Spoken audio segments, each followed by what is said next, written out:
first race on Polly is a really, really competitive race. There are lots of very powerful runners, but Reunion is a horse laden with ability, and he's a horse that definitely threatens to deliver a big one. Yes, from day one he's always shown us good ability, but he's his own worst enemy. He's a very nervous horse, and he picks up things quicker than other horses pick it up, like noises or shadows, and that's his biggest disadvantage. But last time we ran him with the pacifiers, he ran a much improved race, and we keep on working him with it, and his work has improved. So I think the pacifiers has done the trick. If he takes to the Polly, he's going to be a big runner. Okay, so Paul, you're confident that if he takes to the Polly, he's a definite money chance? Definite money chance. He's got Warren Kennedy up, they get on well. He's working well, and his whole demeanour has changed since we put the pacifiers on. Now, on to Ode to the Ocean. Yes, a very smart filly. We've always held her in high regard. She won at Greyville. We raided with her. She won a decent race. She beat the Colts.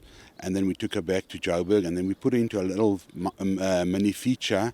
And jumping out the pens, she got a bump, and she pulled her hind muscles. So she was out for quite a while.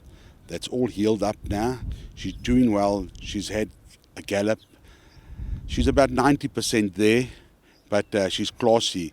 I think the punters out there should put her in all quartets and trifectas. Fantastic. And then Swing Upon a Star is in the first leg of the place accumulator. He doesn't seem to stay. His breeding confused us a little bit. His brother runs second ahead in the Lonsdale Stirrup Cup, being by soft falling rain, and him being by elusive fort. He should stay even further. And Warren got off him the other day over a mile and just said, bring this horse right back to a 6 furlong. And so we're taking our chances. He took the race very, very well. He's a strong colt. And I think if he was drawn a little bit better, he would have a big winning chance, but I think definitely place. Fantastic. Then on to the first leg of the pick six, where you've got Bless My Stars and Miss Cool, who I have a very, very strong feeling about. Yes, Bless My Stars, we've thrown her into the deep end. We did do that first time out as well. We took her to the Vaal over straight 1400, and she really swam well. She won it by 6 lengths. The form was franked on Tuesday. She's travelled down well. She goes around the bend from the first time, but she's not too badly drawn. She's got tons of ability, and she's working well. Miss Cool, we've been a little bit disappointed with her last 2 runs. But in saying that, we've always had the impression that she needed the mile. And going over the mile, I think we could just give it a little bit of a chance and let her use her turn of foot at the end. Rachel's been working her. She's very, very happy. She said the horse is in a good space at the moment. And so she's a massive price. So the people out there also must add her in the quartets and trifectas. She'll be there with for minor money. Let's hope anything better will be a bonus. And Bless My Stars, I think they're both 2 good runners in the race. Walking out this morning, you mentioned, in passing that she didn't eat up that well last night, but her work has been very good and her form's very good. Yes, her form's very good. Her work's good. She got you, but they got you a bit late. There was a bit of traffic on the road, but it was not much of a muchness compared to the others, her leaving. So it doesn't really worry me. She looks bright. Temperatures are all good this morning. We've run her with the Colts. The main reason being for the draw's sake. She drew much better with the Colts than she drew with the fillies. And being her first time around the bend, we wouldn't like her to race from a bad draw and bustle her early. So we decided, we spoke to the owners, myself and Warren Kennedy, we sat and discussed it, and we said, no, rather let's run her with the Colts. I think she's got a bigger chance than the people are making her out to have. Her mother is the sister to Irish Flame, and he won the Derby, so there should be no stamina doubts there. So we also expecting a big run from her. Is that by any chance Clock the Rock? That's the family, yes. If anybody's got a strong hand on the day, it's Paul Peter in the Mercury Sprint. I mean, you've got a horse that won a fantastic race last time out in the Merchants Valdorcia. Beautiful, strong individual, big burn, not necessarily what you see is what you get, because she delivers a much more than what you see. Smorgasbord, top class, and the bull marcher, Master Archie. Yes, they've all come through their preps well, all four of them. It's going to be a very interesting race. Thank God we've got good draws, we've got good jockeys.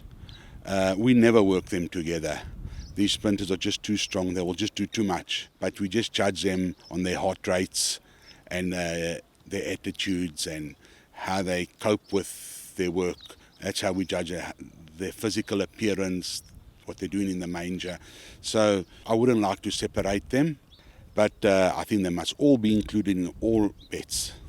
It's the heavyweight championship, because you've got the Cape Flying Championship winner, Bohica. You've got Master Archie there. You've got the horse that won the Golden Horse Casino Sprint, Elysian Chief. So, I mean, whoever wins this race should really be champion sprinter, I would think. Yes, I think most definitely, unless it's one horse that hasn't won any of the other previous Group 1s that you just mentioned. Can you see yourself on the rostrum at Empress Palace with the champion sprinter? Please God.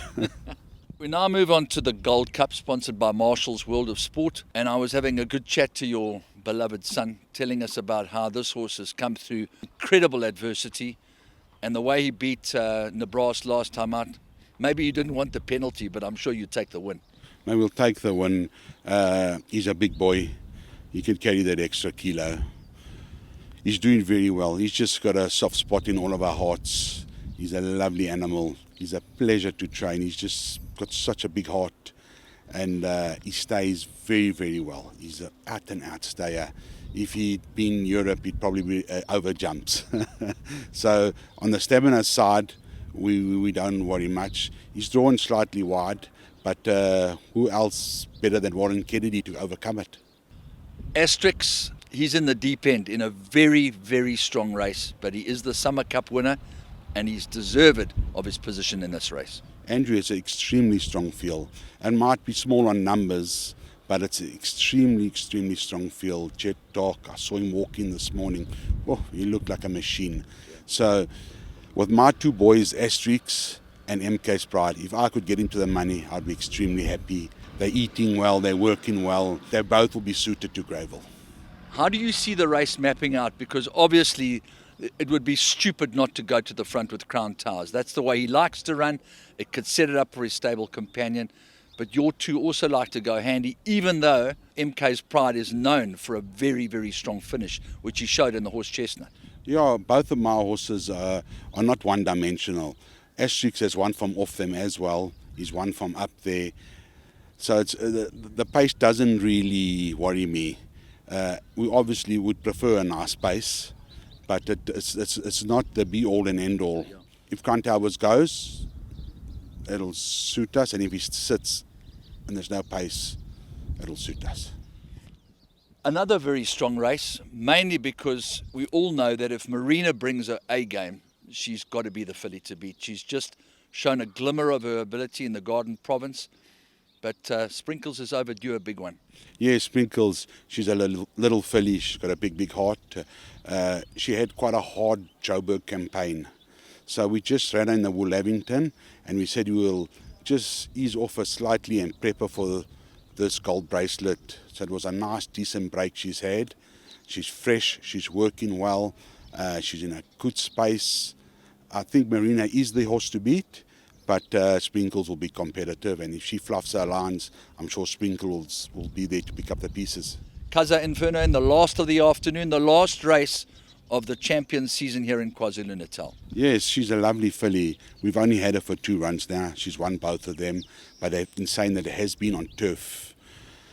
I don't know how she's going to handle the Polly. I don't think it's going to be a problem. She's drawn wide. That's the only negative. She's drawn wide, but there is a lot of pace in the race, and she comes from off them. So I don't think it's the biggest train smash. She should be included, but I can't give you all that confidence because it's her first time on the Polly with a bad draw.